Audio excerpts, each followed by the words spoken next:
Peter Gaynor, who is now in charge of the government's response effort. Good morning, Mr. Gaynor, and I want to start right away with FEMA's mission, which is to lead America to prepare for, prevent, respond to, and recover from disaster. So how did we get to this point where we have healthcare workers desperate for critical supplies?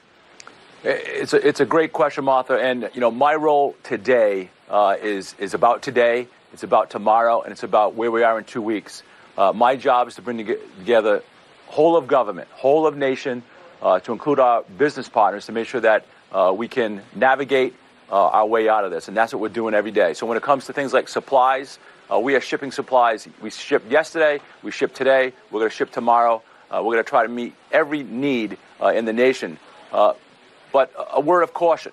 The supplies that governors are looking for are the same supplies that every other country in the world is looking for. So this is a global problem. It's a national problem. And again, we're working hard every day here to meet those demands. We know you're working hard. The task force announced yesterday that 600 million N95 masks to protect healthcare workers have now been ordered, but no one on that task force, not the president, not the vice president, not you, could answer the question, when will they be ready for use? Let me run you part of that exchange that began with our own Trevor Ault. When exactly can they expect to receive these masks, though? Every single governor across the country is looking for the exact same thing. So there's a balance, but we're examining the entire supply chain to make sure that when will the masks start coming in? They're out there now. They're out there now. So can you tell us this morning when those masks will be distributed and how many? They have been distributed. They've been distributed over the past couple weeks. They're shipping today. They'll ship tomorrow.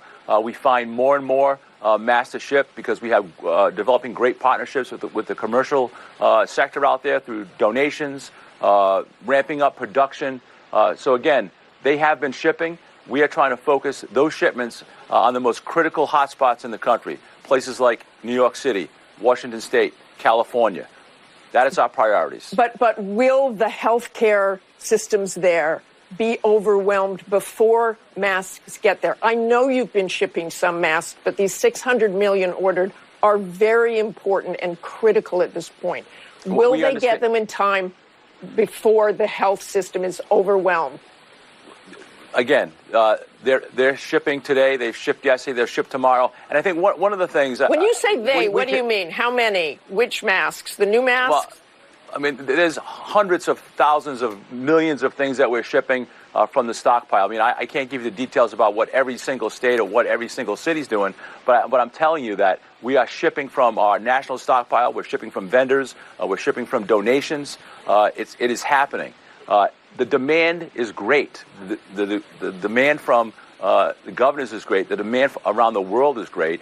And I have the best experts here. I have two-star general from the Joint Staff here, logistics, that is helping me solve these problems, plus many other from government. We are in this 100%. How many masks were in the strategic stockpile? You said you're shipping from the stockpile. Have all those masks been distributed? And if not, why not? Again, there are still supplies in the stockpile. We are shipping all those supplies to all the demands, all the asks from all the governors every day. We're prepared to go to zero in the stockpile to meet demand. Again, this is a whole of government effort. And if I could just, and this is shared responsibility. I know the president, Dr. Fauci, talked about testing. If you don't need a test, if you don't have symptoms, please don't get a test, because the demand for PPE on unnecessary testing is something that's working against us. So all in it together. Every American has a role to play, and we ask you, if you need to get a test and you have symptoms, go get it. If you just want a test to make yourself feel better, please don't do that. I just want one more time on this mask. You say you're shipping them out where they're needed first. You've still got some in the stockpile. I wonder why that stockpile hasn't been depleted. Have you seen the urgent pleas from healthcare workers? Well, we have. I have talked to governors. I've talked to emergency managers. We've gotten updates through the task force. I am well aware of the high demand for these items. But again, so why haven't those been shipped to those urgent care facilities? If you have those masks in the stockpile, as you say you have, and they're shipped, why weren't they shipped before? Which really goes back to my original question. How are we in such bad shape at this point in terms of supplies? Yeah. So again, like I said in the beginning, my focus is today, right? Filling all the demands that have been in the queue, filling the demands that we get today, tomorrow, and through the next month to make sure that we connect the supply with the demand and meet that need. You said your agency hadn't been invited to join the White House task force until last week. Should FEMA's involvement have ramped up sooner, and why didn't it? Well, I'm not going to look back on, what should have been done, what wasn't done, and we can do that at a later time. Again, my focus as the lead for coordinating federal operations is on today. We can look back at another date. My eyes are focused today, tomorrow, the next day, in order to beat this coronavirus.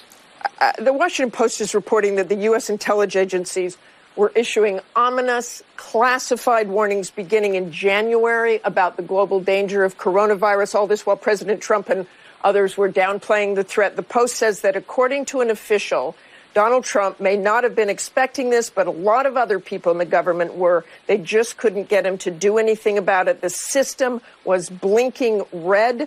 The president says this report is inaccurate. So did you know about those warnings? And if not, why not? When it comes to public health emergencies, HHS has been the lead for that. They kind of own that mission. I was not part of any of those discussions, whether they're purported or factual. I want to go back to your mission.